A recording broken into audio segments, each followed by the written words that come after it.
இப்போ நன்னூல் சூத்திரப்படி என்ன சொல்றாங்கன்னா, நிலைமொழியின் ஈற்றெழுத்து குற்றியலுகரமாக இருந்து, நிலைமொழியின் ஈற்றெழுத்து குற்றியலுகரமாக இருந்து வருமொழியின் முதலெழுத்து உயிரெழுத்தாக இருந்தால்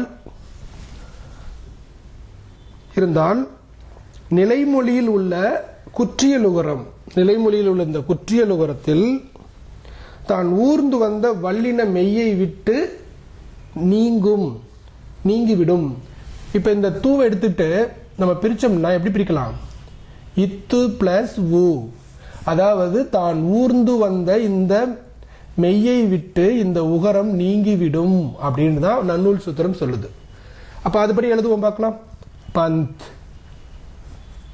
இங்க என்ன இத்து மட்டும்தான் இருக்கு, இங்க என்ன இருக்கு?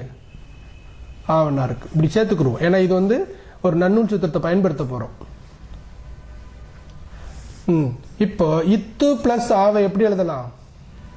தான் எழுதலாமா? அப்ப இங்க இருக்கிறத அப்படியே எழுதுங்க. வந்துருச்சா? பந்தாட்டம். இப்போ இத்து பிளஸ் ஆ அது சேர்ந்து தா என்று வருவதற்கு கூட ஒரு நன்னூல் சூத்திரம் இருக்கு. அதாவது உடல் மீது உயிர் வந்து ஒன்றுவது இயல்பே.